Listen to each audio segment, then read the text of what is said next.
And now, a message from our sponsor, Wilfrid Laurier University. With Laurier's 100% online degree programs, you can earn your undergraduate or graduate degree from a top-ranked university with an academic and institutional tradition that is over 100 years old. Choose from a Bachelor of Arts in Policing, a Bachelor of Arts in Criminology and Policing, Master of Public Safety, and 5 graduate diplomas in the areas of Emergency Management, National Security, Countering Crime, Border Strategies, and GIS and Data Analytics. Transfer credits apply for basic constable training towards a BA in policing. For more information, visit www.laurierpublicsafety.ca. Hello, Blue Line podcast subscribers. We hope you're doing well and welcome back to another episode of Blue Line the podcast. I'm Brittani Schroeder, editor of Blue Line magazine. Today, we are joined by retired officer David Berez.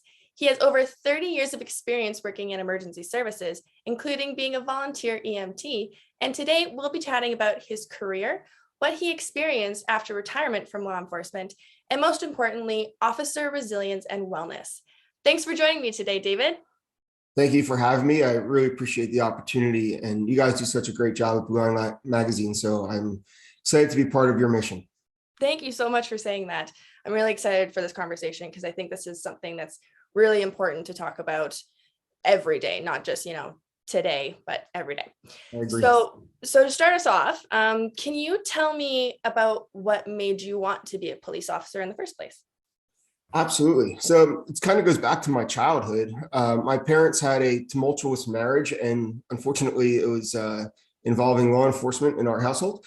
And so even as a child, I saw the great work that law enforcement did in my community, and the great work they did with kids. They had a lot of those guys that had come to our house that saw me in the community, kind of took me under their wing, and was the role model and father figure that I really needed, and any child needs. So that was my first exposure to that. And so as I got a little bit older into my early teens, I was 14 years old, I knew that I just wanted to help other people in the same way that I was being helped. And I started out as a volunteer with the rescue squad.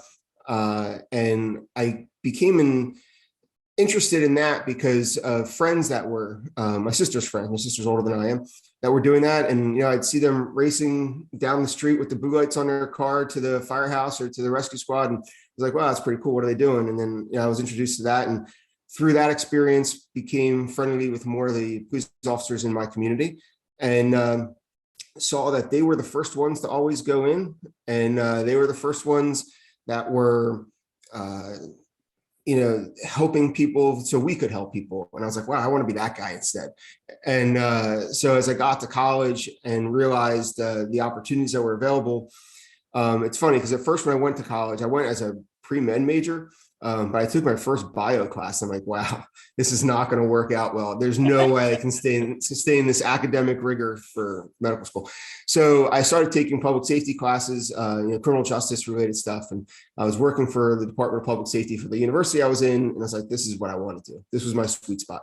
So when I graduated college, I did an internship with the New York City Medical Examiner's Office. It was kind of combining the two loves that I had at the time, which was medical and law enforcement. And it was a great experience. From there, I went into being a special police officer down at Seaside at the Jersey Shore. So if anybody's watched any of the awesome MTV shows, they truly exist at the Jersey Shore at Seaside. So I was a police officer there for 2 summers, and then they had put me through the police academy, and I got hired in my hometown in East Windsor. So that's kind of the crux of where my career got started and how the evolution that got me to my hometown. That's awesome. And I feel like this is the most natural question after that little history. Can you tell us about your time as a police officer within the department? For sure. I had a pretty good career, fulfilling career for sure. I was a go-getter. I loved being on the street. I loved being with the people of the community, which was truly why I wanted to be there in the first place, was to make a difference in the place that I grew up in, a community that gave so much to me. I felt a true need to give back. And I know that sounds so cliche, but I think a lot of people that go into the business have that sense of wanting to serve. So I believed in that. And as I became more active and involved in the work itself, I became a field training officer. Then I got into being a traffic safety officer, which is essentially here taking crash reports and investigating motor vehicle crashes, especially ones that had significant injury or fatalities.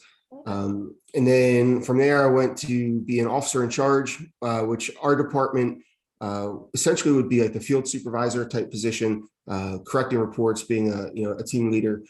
And from there, I had several assignments in the detective bureau. Most of it was specific, related to specific cases or work that was being generated through that part of the department.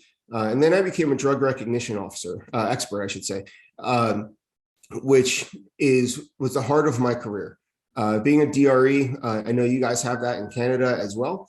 And it's, for those that aren't familiar with it, it's a specific skill related to DUI, where you are determining the impairment of somebody and what substance they might be under other than alcohol.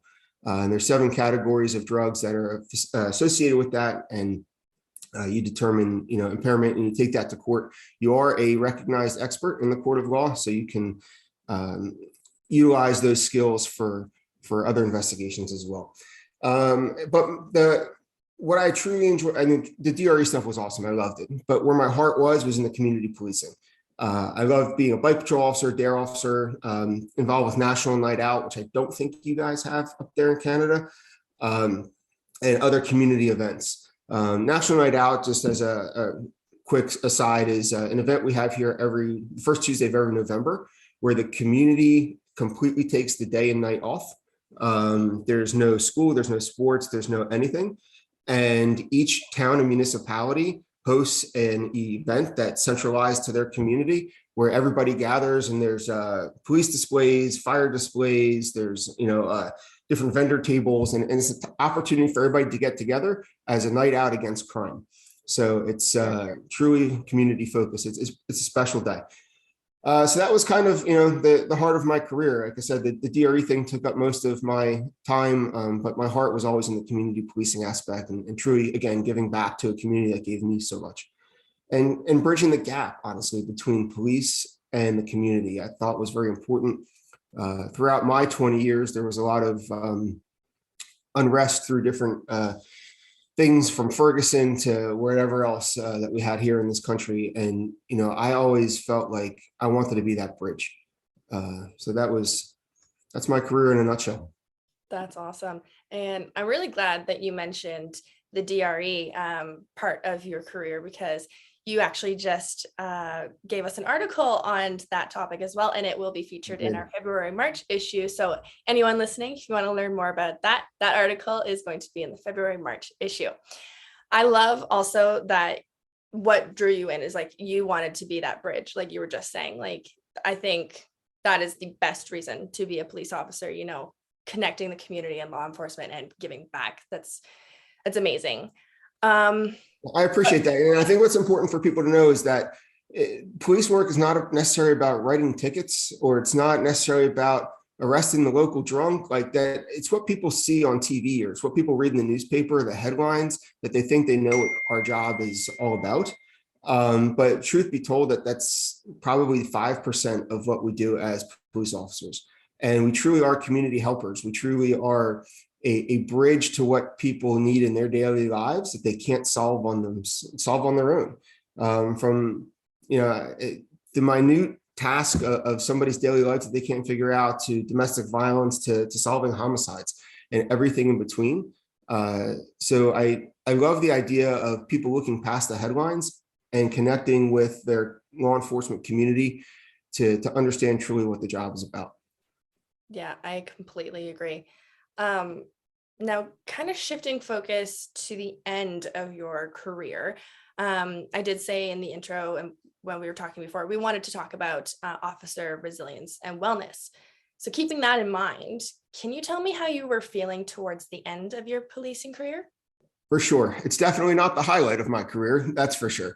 But towards the end, I'd say somewhere around the 18-month out mark, so about a year and a half prior to retirement, I was feeling disconnected Overwhelmed is probably not the right word, but disconnected.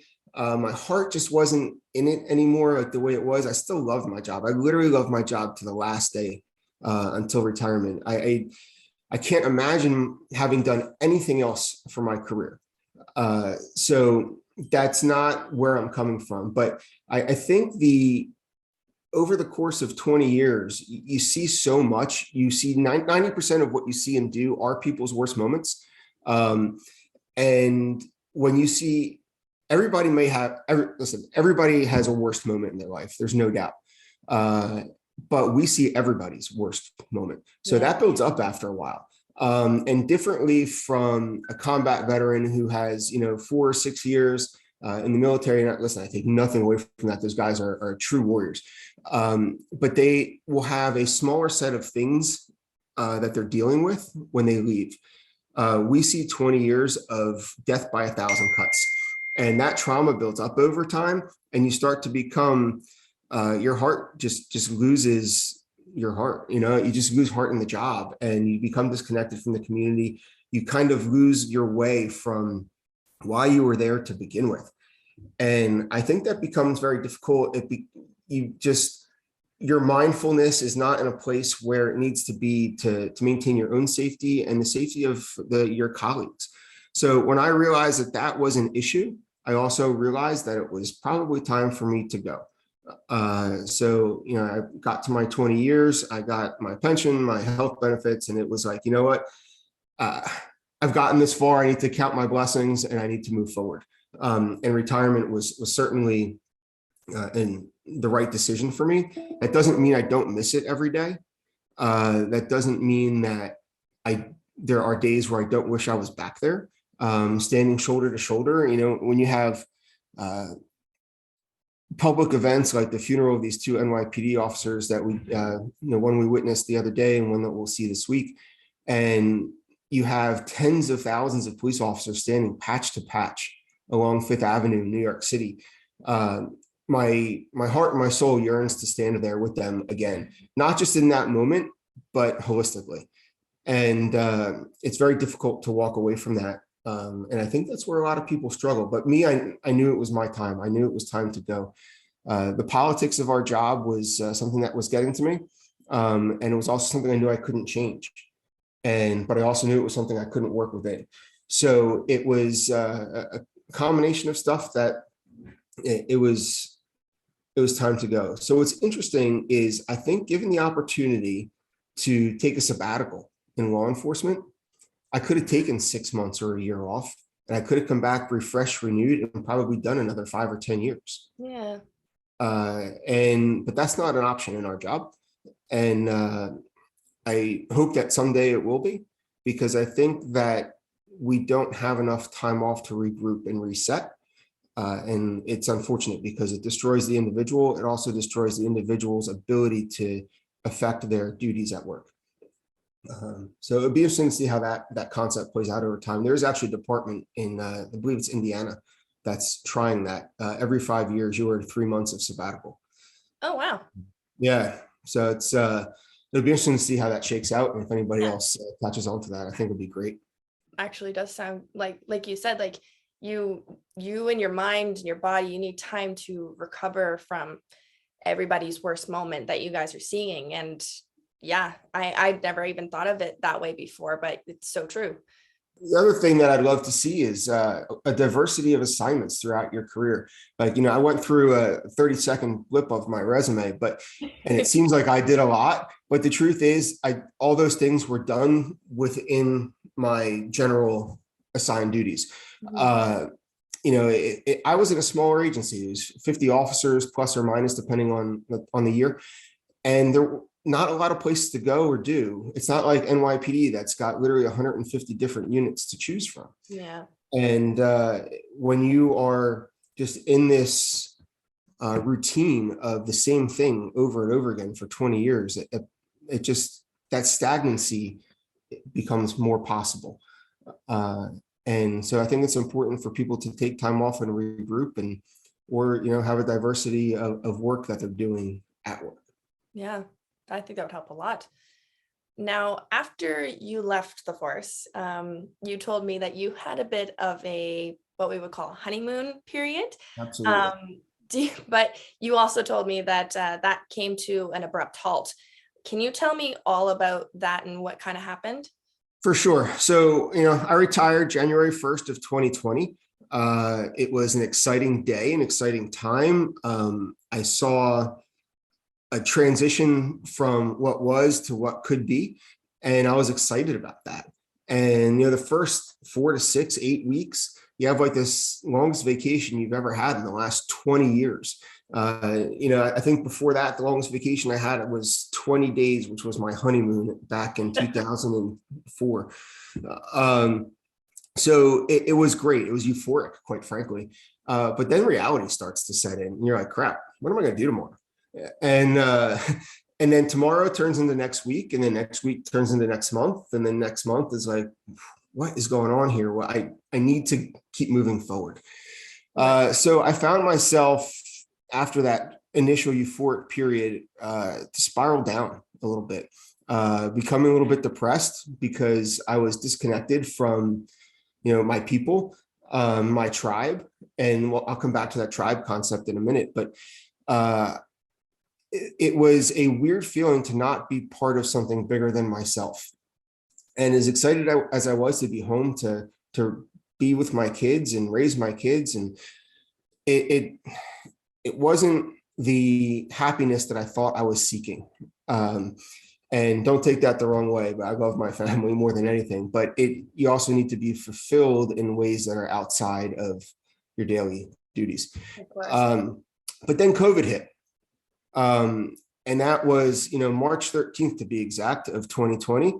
And it changed everything. And honestly, this is going to sound bizarre, so everybody hold on to their seats for a second. I enjoyed it. Obviously I was sad that people were dying. I was sad that people were getting sick. I was sad to see, society locking down, but I was excited that the whole world came to a complete screeching halt that allowed me a chance to catch up. So it was, I know that sounds selfish and it's like, wow, that's a horrible thing, but it's true. Like I felt an opportunity where everything stopped around me and it was a quiet calm that allowed me to regroup, to heal and catch up. It was in that time that I decided to establish my own business as a public safety consultant, which didn't actually end up going in the way that I thought it would. But the idea of doing consulting for either active shooter or anything along those lines that I was trained in, that I was interested in carrying forward, seemed to be not a priority for anybody in that initial COVID period.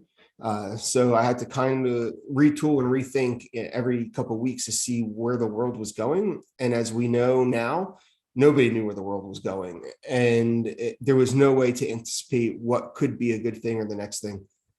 And that was actually troubling for me. Usually cops are good at thinking on their feet and coming up with a plan B because plan A never works, right? So that just didn't work in this scenario. And I found myself spiraling again. And then you start self-medicating, you start thinking other things. And I wasn't being the husband and father that I truly wanted to be in this time period of my life. And it was difficult. Then, of course, in June of 2020, we had the George Floyd incident, which sparked a whole nother set of emotions, both internally for me as well as the surrounding community. And here in New Jersey, in the Trenton area, we had our own share of riots, and just like everywhere else around the country and around the world, quite frankly. And again, I saw my brothers and sisters standing shoulder to shoulder without me there, without me in that line. And it was very difficult to not be part of that. Obviously, nobody wants to be part of those terrible situations, but you also want to be part of the solution. That's who we are as cops. And not being able to participate in that was very difficult for me. And for those that were serving, they dealt with their own demons and struggles during that period.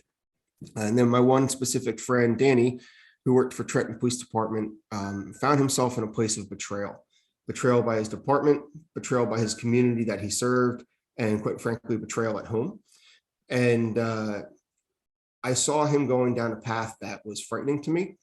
And he eventually, on July 29th, died by suicide. And that was a pivot point for me in all of this. So much, as you can see, was happening at one time. But that was a pivot point for me. And as devastated as I was by that, the sadness, the grief, the hurt, the despair that I felt as a result of that, I also knew that it was a call to action for me, that not only to fix myself, but I never wanted one of those phone calls ever again. And I knew from that day forward, I was going to spiral up with no way of ever coming back down again. Awesome. So what did you do after you got that call on the 29th of July? So a lot of crying, number one. And, my kids are friends with his kids. So there's a deep connection there. We live in the same community down the street from us, and our kids go to school together. So that was very difficult. So those, immediate moments and days after, obviously there was a lot to think about, take care of, and understand, or try to understand. Of course. And the first thing the way my brain works is I'm a problem solver. Like I need to have my hands involved in something. I need to fix things, sometimes for better, sometimes for worse. But in this case, we felt like we needed to do something for him, something to memorialize who he was and how he lived, but not the last few weeks or months of his life and the way he died. So we organized a great event for his kids where, law enforcement, fire, EMS communities from all over the state and throughout the tri-state area, quite frankly, came together to support them and, parade past their house. And, we got very involved, and that was where things kind of started perking up for me. And then I started writing. Writing was a big part of the release for me. And for anybody that hasn't tried that and is struggling with their own emotions, it allows the crazy scrambled eggs going on inside your head to live somewhere else outside of your head, but you still have those thoughts available to you to reflect upon. You still have those ideas to reflect back towards, but they're not in your head taking up space and beating each other up. So I think it's just so important to be able to express yourself in some way, whether it's words on a piece of paper or drawings, or a way that you can communicate your thoughts to others at some other point in time where they don't have to remain in your head in the meantime. So anybody that is struggling, I would highly recommend that you find that type of outlet. So I did, and I started writing. The writing was well received, fortunately, and was never my intent to publish anything, but it did find its way into other people's hands. And I also reached out to a friend of mine. His name is Michael Pellegrino. He was the chief resiliency officer for the county that we worked in. And he was also a retired police officer, now working in this position. And he's like, why don't you take this program, this resiliency program that the county is offering, the state is offering? He told me about it. And I was like, oh, it's for active officers to put a resiliency officer within each agency. He goes, yeah, but I don't know. From everything we're talking about here, it looks like retired guys need this too. Yeah. And so it's true, because I realized I didn't have that connection anymore. Well, I still had the feelings of loss and the connection to those people that were still working. I no longer had an outlet to be able to communicate that, or be able to be a resource to someone else, or have a resource myself. So we decided to put myself and a couple other retired guys in this resiliency program as instructors. And we are now bringing the resiliency program throughout the state of New Jersey to retirees as well, which has been amazing, and reconnecting old people back together. And it's like putting the band back together, it's great. And you're also getting the opportunity to meet folks from throughout the state that you didn't necessarily know beforehand, but we're all still connected at the heart. So that's been a great experience. So the resiliency program is awesome. And by 2000 or mid 2021, Michael had left his position as the chief resiliency officer for the county, and the state chief resiliency officer had left his position, and they formed a new company called Resilient Minds on the Front Lines. And they're now teaching resiliency to first responders throughout the country, other government organizations, as well as private business as well. And I've been very fortunate to have their trust to be able to be trained as one of their instructors. So that's been an unbelievable experience. And I took that traumatic incident of a good friend taking his own life, and again, used it as a pivot point to now try to never get one of those phone calls again. I will spend the rest of my life trying to help out other cops and other first responders, veterans, find their purpose, find their why, because that is so important. We talk about being successful, and what does that really mean? And everybody defines that differently, but what we can all define in the same way is being significant. So success shouldn't be your goal, significance should be. So my goal is to make sure everybody that I know that's in my sphere finds that level of purpose, that level of significance that makes them just a better human to themselves and to their family and to the community around them. That's amazing. I love that. Like finding their why, and that's needed in more places. Like you said, it's, starting in New Jersey and like trying to get it more like across all the states, and hopefully like Canada is doing something like that too. And it's something that officers need, and I would stand by it wholeheartedly. No, it's so the United States Air Force actually started a resiliency program, I think it's late 70s, early 80s, and part of it was facilitated off of Dr. Seligman's flourish concept. He's a psychologist, world-renowned psychologist and professor at University of Pennsylvania. And he brought this idea of adaptive positive psychology. And that's what this whole resiliency program is based off of. Okay. And the Air Force took it on, then the Army took it on, FBI took it on. And when we had these rash of law enforcement suicides throughout New Jersey, we're like, well, let's see what this is all about. We need something bigger and better here. So we're the first state in the country to adapt it as a statewide program. And Georgia has also done a great job in the recent last couple of years doing that as well. And we actually have a very good relationship with a lot of the law enforcement leaders in Georgia to collaborate in the resiliency programming. But it's a huge piece. And anybody that hasn't dove into the whole idea of resiliency, I would encourage you to start by reading Dr. Seligman's book, Flourish, and kind of understand what it's all about, and then find one of these programs like ours and bring it into your community, whatever that community is, whether it be law enforcement or other first responders, and we'll go anywhere. Yeah, that would be amazing. Now, for the officers who are listening to this podcast today, what would you want to share with them? Like, do you have a piece of advice that you want to share in terms of wellness and resiliency, or just your time on the force? So that's a great question, and wow, is it a loaded one? There's so much in there.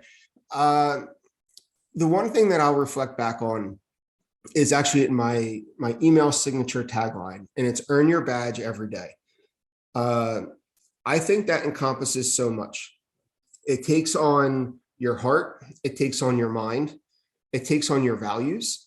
And if you earn your badge every day, you will find a level of fulfillment and significance within your work that will not only say prevent you, but it'll certainly mitigate your sliding backwards. And when we teach resiliency, one of the things that we always say is catch yourself catching yourself. So when you see yourself starting to slide back, catch yourself catching yourself and start that spiral back up again. I think it's so important. And, through the program that I'm fortunate enough, Resilient Minds on the Front Lines, to be part of, that's one of the big things that we teach. It's one of the big, underlying factors of that program. And I've learned so much from that myself. And I don't think any of us will ever be perfect. I know I certainly won't be.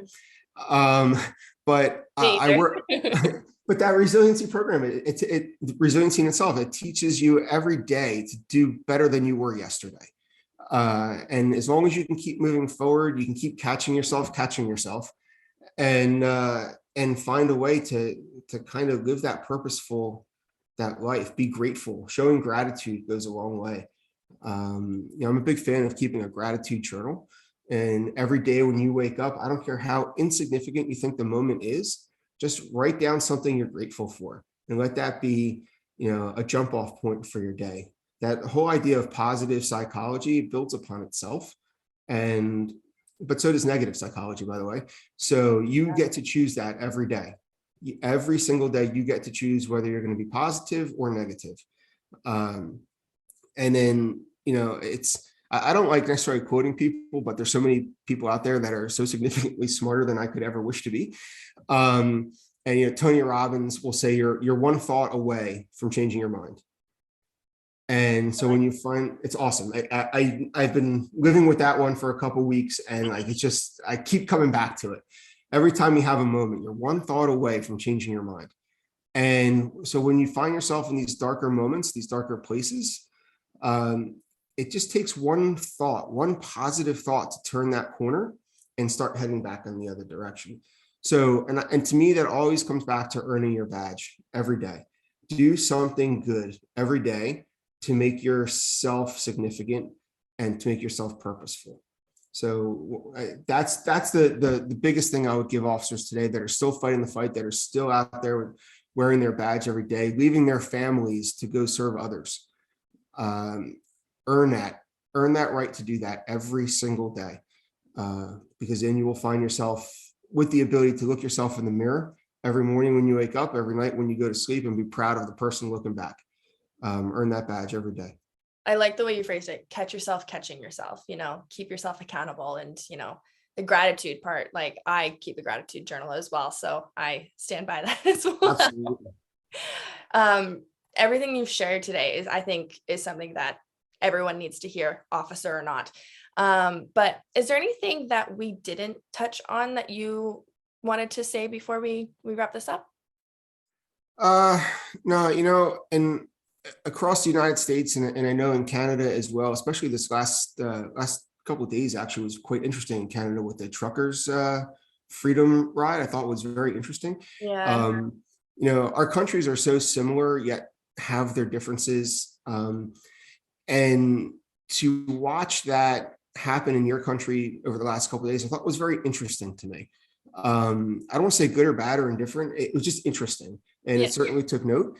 And I think it's important that we remind ourselves that regardless of how politics plays into everything that we're seeing today on the news, it's not real life. Your real life is in your home with your spouse or your family or your daily activities, the neighbors you see in the grocery store, and the community in which you live and serve. And I think it's so important to remember that. Mm-hmm. And 99.9% of the people do appreciate the work that law enforcement does. And the 1% that doesn't, unfortunately, are the ones that make the news. So I'm not gonna say don't watch the news, but don't get discouraged by watching the news, because that's not real life. And I have to remind myself of that all the time, because I am an avid news watcher, which is probably unhealthy in itself. But your real life is in your home. It's in the life that you build in the four walls of your spouse and your children, and they are what's most important. And don't ever forget that. Yes, we need to provide for each other. We need to be there to support our homes and our families, and our careers as law enforcement officers or first responders provides for that. But gosh, just remember what's important. Come home to them every day, and when you are in that dark place, look at your children, look at your spouse, look at your family, and remember why you are trying to make the world a better place. It's not for the talking heads on the news channel. It's for the people that live in your home. And I find that to be the easiest and most difficult thing to do all at the same time. Yeah, it's a good way to put it. And like what I hear from that as well is like, look at your kids, look at your spouse, like your colleagues, your people in your community. You're never alone. Never alone. Never alone in any kind of situation you're going through. It's, you have supports there for you as well. There are. And, that's honestly where I'm at today and thinking and dealing with all of this is I found my tribe. And my tribe is people of like-minded folks that want to help others. And, I found that through a group called the Power of Our Story. And the facilitator of that is a woman named Sarah Carell, who is not involved in the military or in first responder life at all. Her story is actually quite interesting and would be a great opportunity for you guys to connect. She was in a sociology class getting her master's in drug counseling. And she was sitting next to a retired lieutenant colonel from the military, a special operations guy, who they just went out to lunch and he just unloaded on her about how depressed he was and how sad he was. Oh. And she was like, wow, there needs to be an opportunity for you guys to unload. So she started this opportunity pre-COVID for people to get together at her house and just build a tribe of like-minded folks and talk. It wasn't counseling. It wasn't anything. It was just finding new friends. And so COVID hits and that went online. So she developed this whole network of folks through military and first responders, law enforcement specifically, that, we meet regularly via Zoom and check in with each other and meet each other. And we formed this tribe that honestly, I've never met these people before, literally. And some of them are like my best friends today. And it's just, you find that connection with folks. And it's just so important to understand and be around people that are like you and have that tribe of folks that are like you. And it may not be who you think they are. And going back to the resiliency piece, one of the things we teach is you have to have a board of directors in your life. Oh. And, the president or the CEO of that board is always going to be you. You're the ultimate decision maker. Mm-hmm. But the rest of the board, the rest of your advisors are going to be people throughout your life that are influential, some negative, some positive. Like my father's on my board of directors. He's long deceased, but he was not somebody you would take advice from. So I know that decisions that he would have made, I'm like, yep, we got to do the other one. It's obviously a sick way of looking at it, but have a board of directors in your life, and it's not always going to be the people that you think. But you also have the power to hire and fire them. So it's very true. You got to know who's right for you. But find your tribe. Just know who you're looking at. There's always help out there. And for me, look me up on LinkedIn if you want. You have my information. Find me, call me anytime, day or night. My contact information is there, and I will help walk you through that dark spot until you find the light. So it's important to be able to have somebody hold your hand until you can get to a place where you can walk on your own. And the truth is, you never have to actually walk on your own. Once you get to the other side, there's plenty of people to keep you lifted up. Exactly. Oh, I love that. So well put.